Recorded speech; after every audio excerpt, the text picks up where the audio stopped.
Yeah, my name's Jonah. I've done probably over 300 to 350 real estate deals in my life at this point. The vast majority, I'd say like probably like 90% were wholesales, 10, maybe like 8% are flips, and then 2% are like buy and holds, right? Wow. Just because I started with wholesaling. Uh, so those are like all my real estate deals. I also have like a CRM platform called Simple Send. It's my CRM that I use in order to get deals through real estate agents.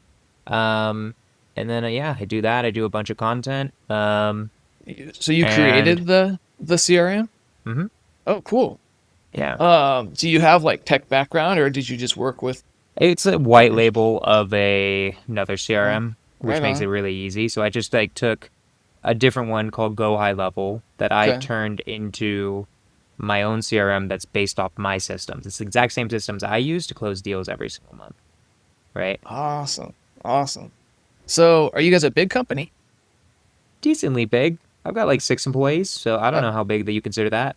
I mean, that's for what you guys do. So like I was gonna say, you guys have offices all only in We have an office in Denver? Denver. Yeah. Okay. But you do a lot of California and Denver. Mainly California because I grew up in California. Oh, okay. So my business, I used to live in California Okay. as of 2.5 years ago.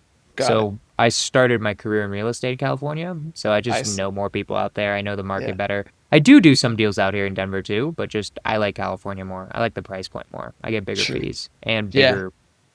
It's Margins. more worth it to flip out there, I Sure. feel like. Like it's the exact same amount of work for like 10x the profit. Oh, really? That big a difference? hmm Wow. I didn't realize it was that big. I Well, mean, very cool. basically, maybe 5x. I mean, think about it. I'll make Still. 40 grand on on a deal out in Denver, and I'll probably Yeah. make 200 on a flip Wow. in California. Wow. That's a Let's big say the Bay difference. Area at least, Yeah. Okay. Bay Area for sure. because then they're million Sacramento's a dollar little. homes. Yeah. Yeah. Sacramento, it's like the same. It's like I'll Yeah. make 40 grand off a flip. Okay. Okay. Okay. Okay. That makes more sense. Yeah, Yeah. Silicon Valley is a different beast for sure. yeah. Uh, all right. Cool. So, from setback to success, in your YouTube video titled "How I Lost Everything and Rebuilt a Seven-Figure Business in Real Estate," you share a remarkable turnaround story. Can you elaborate on the pivotal moments that led you to your comeback and how they influenced your approach to real estate investing? Yeah, like I would say it was just adjusting, right? I mean, where how I lost all of my money was basically I just had a bad partnership. So I had to split that off.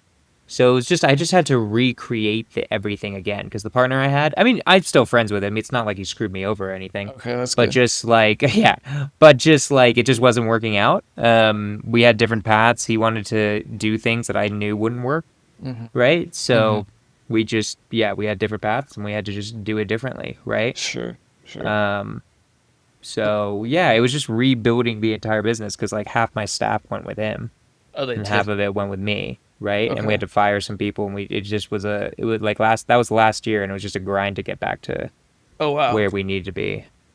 And you would you say you're back to where you need to be, or are you still grinding? I'm not grinding as much. I would Yeah. say That's we're close-ish. I'd say we're good. close. I think I need a few more people. Salespeople are notoriously hard to make work in real estate, to be honest.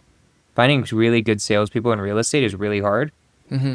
Salespeople are just hard in general. I'm Mm-hmm. like testing out now to see if I could just hire virtual assistants There you who were go. able to close deals. I don't know. We'll see. I I mean, don't it's know if that's coming. possible. It's coming, that's for I'm sure. hoping I'm hoping I can just hire because like I don't know. I'm very tired of having American employees. I think most people are entitled Hey, in a sure. way, Yeah. and it's just different if they don't live in America, where Yeah. it's just like they're much more I think it's just because they're poor, so like I can pay them like $8 or $9 an hour plus commission, and that's like an insanely good salary to them. But like to do an insanely good salary, I'd probably have to do like 70 grand base, and Mm-hmm. then 10% commission or something like that in America. And I'm like I just don't want to pay that much extra money. I don't know how much of a difference it really makes.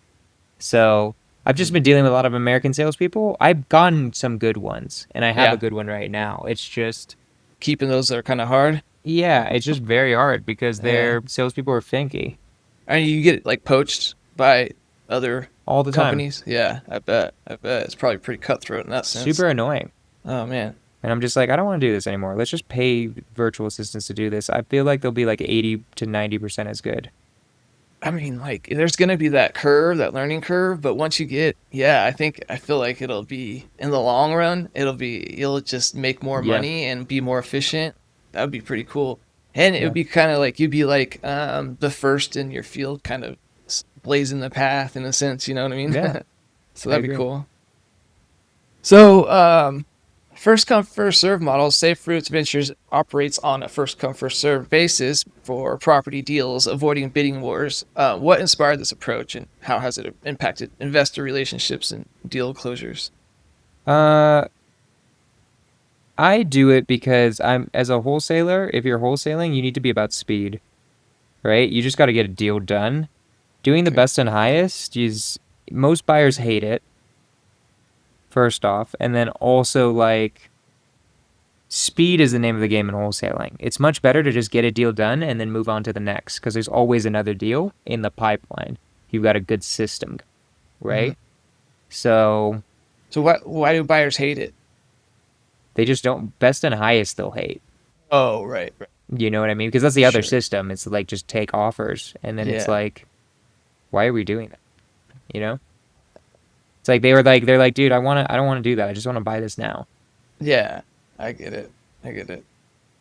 Uh, I'm stuck. So can you, as far as wholesaling, can you maybe break down real quick for like someone that is not very familiar of the process of what wholesaling really I mean, it's is? very easy. You get a property under contract. You make sure it has an assignment clause in it. You have an inspection period of let's say 7 to 10 days, right? Mhm. During that time, you have to find a buyer who's willing to buy it, and you have them sign an assignment contract. And bada bing, bada boom, that's a deal, right? Now I'm making it sound really easy. You gotta have like a system for able to find buyers. You gotta find a system to be able to find deals. You have to then underwrite those deals, and then you have to make sure they're low enough where someone else would want to buy it, right? Sure, sure. But yeah, But you've got that kind of well-oiled machine kind of figured out, and 100%. yeah, that's pretty cool. That must have been, I mean, like trying to do that at first, was it super difficult to try to get into the business, or was it kind of natural because you've been doing it for so long type thing? Uh, at the beginning it was hard. The first year Yeah, I only made $10,000, right? that's rough. But then my second year I made 500,000. So it's that's how business is, right? Yeah, the It's difference. up and down, right? Yeah, I mean, it was yeah, also COVID and real estate was booming, yeah, right? yeah. So it was a mix of COVID and then a mix of me like just learning how to do it right. Makes sense. Um, yeah, it's always interested me, wholesaling. Like I've never actually done it or been into it, but my neighbor across the street was doing it. Yeah. But yeah, it's pretty cool. For some reason though, like I guess it must be because of the whole process. Like my broker, since I'm a real estate agent, like brokers aren't very happy. They don't like they call it like straw bidding and whatever. I don't know. So I'm like, uh, I guess it's not for everybody, but it sounds pretty cool. So I will definitely like to try someday. Love it. Um, so people over profit, how does this philosophy manifest in your daily operations? And can you share an example where this principle guided a business decision? Um,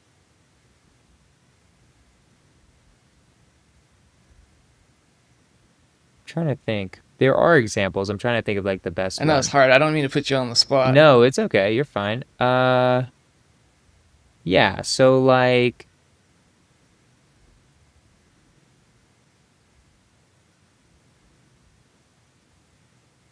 one example I remember was at the beginning of my career. There was like a lady who I was like cold calling. She had been like kind of abused by a squatter. She had like 18 people staying on her property because the squatter just kept inviting people. And I love that situation in the terms of like um I was able to help those squatters get out, right? Um and because of that, that made it where she we solved a problem for her, right? Yeah, yeah, And then she told me the price she wanted. I just knew it was a deal and I said, "Okay, I'll do that." Right? yeah. So that's like one example, but like heart over profits, I think really comes into play when like you could get a property less, but you don't because you know it's better for the person, Sure. right? So I'm trying to think of like an example of that, Yeah, you right? got like morals. Yeah, you have to in this business. I think it Yeah, makes the difference, right? really. Um, like for instance, like if someone like I'm not gonna push a grandma to get out of a house, right? Like if they like need a certain number in order to move, I'm gonna try to do my best to get them that number. And if I say I can't, then I refer them to a realtor, right? Oh, that's cool. So it just Yeah, depends. yeah, yeah. That's awesome. Because then, I don't know, like your reputation, it, people start to recognize that and that type of thing. So they'll want to kind of gravitate towards you and work with you. So that's pretty cool. Hmm. So, Safe Root Ventures partners with realtors offering solutions for properties in complex situations like foreclosures or probate. How do these collaborations work and what benefits do they bring to both parties? Like with probate lawyers or what with who I don't know. Your exactly? your website said that it works with, it collaborates with them for foreclosures and probate, but maybe We not. collaborate with agents is probably what they're talking about. So That's what I meant. what Yeah, I realtors. do, um, what I do is basically so like that's how I just do my business model is I collaborate with either wholesalers or real estate agents, right? Okay. So a lot of times I'll go to real estate agents, be like, hey, I'm a real estate investor. Here's what I do better than anybody else. I solve sellers' problems. That's what I do. So if you ever come across one that's in pre-foreclosure, no equity, hoarder scenario, whatever it might be, my goal is to be the tool in your tool belt that you use to solve that problem and get you your commission, Yeah. right? Yeah. And so because of that, they see me as a different than just another investor, right? Um, so that's how I'm collaborating with them is like I'm just offering extra value on like solving those problems that maybe not another real estate investor can do, right? Same with Yeah. wholesalers. I just have a large network of buyers so I can help them sell their deal more. So that's what I would Yeah. go with. That makes a big difference and sets you apart. Yeah. So you mentioned expertise in creative financing strategies. Could you discuss a unique financing solution you've implemented that provided value to both the seller and So investor? my main one that I do is something called sub 2, right? And Okay, sub yeah, 2 is explain that. basically where let's say we have a seller who has a 3% mortgage or Hmm. interest rate, but they don't have any equity. Okay, So let's say it's like a 300 grand house. It's only worth 290. okay, They have 3% interest. I will pay the realtor, pay the seller as much money as I can, and then buy the house for a higher price than I should, but then I'm able to rent it out, oh, right? So like if the rental rate is a lot higher than the interest rate or the payments, that will work out, right? Because even if I'm overpaying, yeah, I have a cash flowing asset that will yeah. eventually have equity in it at some point. I didn't realize that you did. Yeah, That's cool. that's the creative financing strategy. That's the main one I've done. Okay, I've done one seller financing deal too, which is another thing, but like sub two is like the main one that I've done other than cash deals. okay. What's the like assuming loan? What's the difference between that and like Assuming loans is just a much more arduous process. I have to get pre-qualified by the mortgage people. I have to go through like a month of pre-qualifying and like providing docs, and it's kind of just way more strenuous. And then some loans can't be assumed. So it's right? also really annoying there That's too. true. And it's just extra fees for no reason, right? Mm, The bank doesn't care as long as they're getting paid. got, Yeah. got. Yeah, man, that's because only like is it like only like VA, FHA, like Hmm. type of loans are assumable in most cases. Like Well, conventional, FHA you and VA you have to be careful with, right? But yeah. got it. So, you've assisted over 100 students in achieving their first successful real estate deal. What common challenges do new investors face, and how do you help them overcome these hurdles? It's honestly all mindset. It's like whether Okay. they actually want to freaking do it or not. Most of Yeah. the time they don't want to do it is the issue. Because they don't want to do it, then it's like okay, because you can't just do this for 3 months. You got to do this for like a year at least, Mm. right? Consistently. Consistently. Right. Right. That's like my last guest. He was like, yeah, it's just all about in between your ears. Like, That's it's it. teaching Everything comes people. down to that. I think like whether you are successful in business honestly comes down to like constantly improving and then also just not giving up. Because I think just most people give up by 5 years, which is where I'm at. I think Oh, very really? few people keep doing it Yeah. because it's Yeah. hard. There's Yeah. bad months, there's good months. It's like very hard to keep it together. But if you are, you can start making a lot of money. It's got to be pretty gratifying once you start making that. You start turning that corner. It does. Okay. All right. Do you have like an exit strategy, or are you just in it for the long run, or? So, I mean, ideally I'd like to sell my business at some point, but I'm thinking I'm just going to get my wholesaling business and flipping business to like I'd say probably 300, 200, probably like 150 to 200 grand a month. And then at that point, I'm probably going to start buying businesses because there's a cap to this business in residential. That's around the cap that's reasonable. Once you hit like 150 to 200, maybe even 250, you're like dealing with like another level of business and like management that just doesn't make it worth it. It's why not many, there's a reason why Zillow tried flipping and then just like, nah, this isn't worth it. Yeah. Right? Yeah. Yeah. It's because this business model is really meant for like smaller players, which is the great Mm, thing about real estate. I mean, sure.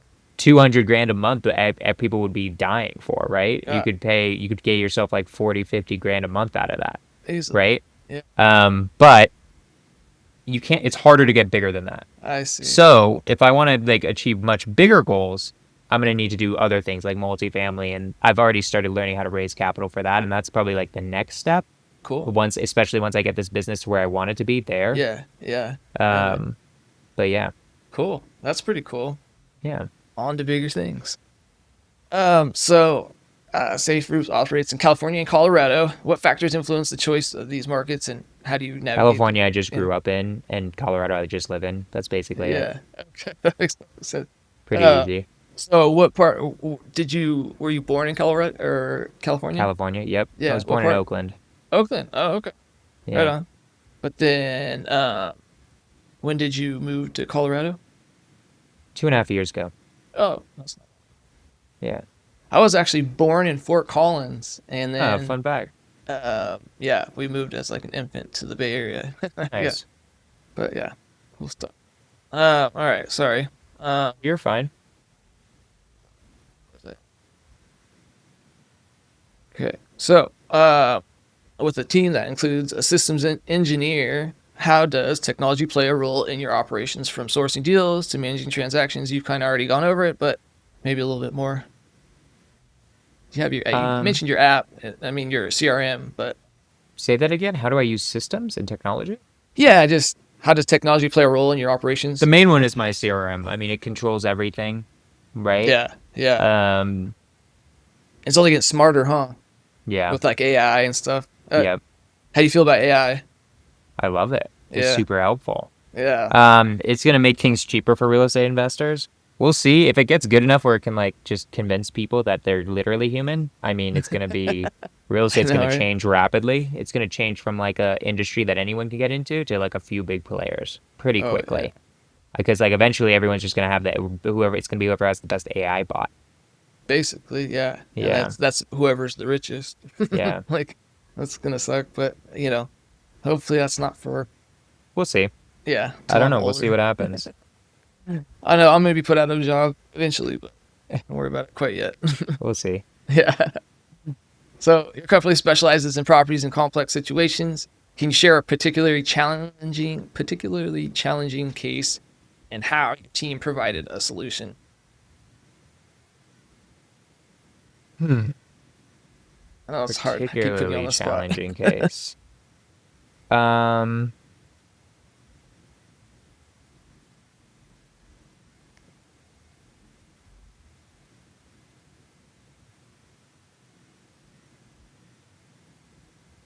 Because I've ever had like Trying to think. Like, what is like? I'm trying to crazy think of like the drama or most anything. challenging case. I mean, like, were a ton. I mean, that same property with the squatters that took me 8 months to get everybody out. Oh So damn. that was wild. Um, how did you do that? Like, what were you just like enticing them with money or? I just started telling that, like, honestly, it was like my buyer friend too who was helping me out, where it was just like, look, you guys gotta get out. You're screwing over what like the seller right Yeah, now. And then I yeah, organized moving expenses for her. That was the deal. I think like I did the most amount of work. sure. The other ones I've like organized moving expenses in the past. Um, but yeah, I'm trying to Have you think of had like, found yourself like physically having to like go and help do any type of like at the beginning I did stuff like that. yeah, now you Nowadays I got don't really need to. yeah, yeah, now you got people. Yeah, That's cool. yeah. So let's see. Got one more for you, and then get you out of here. Sure. Um, so looking ahead, what are your goals for Safe Routes and in the next 5 years? And how do you plan on to adapt to the evolving real estate landscape? I mean, really, I want to in the next year or two, I want to hit that goal. And then at Safe Routes, I'm just going to try to put it on cruise control because at that point, there should be like four salespeople all producing. Should be like a couple more VAs. I'm feeling like it'll cost, I'll probably be spending like 50 to 70 grand a month and then having a profit of like 100, 120 and taking a lot of that home and then starting to use that leverage of experience to do bigger and better things, right? I think the way to do it is I'm going to add a lot more flipping, not just wholesaling, because I have a partner now You do who okay, who can handle all the construction in California. cool. So it makes life way easier for me because I'm not going to manage virtual flips. I don't want to do that. But a wholesaling company, I can do. Okay, that's Yeah. cool. So he's just gonna handle all of that, like every hmm aspect of it. Oh, that's He's going to handle nice. all the construction, and I got to Yeah, raise the money too. My yeah, role is to find a deal. yeah. I get paid an assignment fee, and then I got to raise the money. Got it. Well, that's cool. That's kind of a nice peace of mind though, when you find a partner that can, you both have your Yeah. strength. This kind of stuff. Well, that's very cool, man. I'm impressed. Like you always like you always see those companies that buy houses fast and that kind of stuff, but you're like a legit like wholesaling company, and so it's pretty cool to Yeah. talk to someone and see how you evolved over the years. It brought a lot of value. I really appreciate you coming on the show. Thanks, man. Thank you for having me. Of course. Did we miss anything? Did you want to share anything or The only talk about thing is, anything? if you want to reach out, I put my Instagram in here. Yep. The other thing is, if you're interested in like a CRM that will help you close deals, I'll put the website in here. Other than that, yeah, just reach out to me on Instagram. My YouTube's my name also. You want to like learn some skills because I think there's a lot of good content there. And yeah, Got it. send.com. Okay. I'll put all that up on the screen for everybody to write down or Yeah, copy. And then I'll let you know when I get this, when I push it out. And then that way we can help me promote it if you don't mind. cool, man. Yeah, just tag me Awesome. and stuff. Yeah, absolutely. Absolutely. I really appreciate you coming on the show.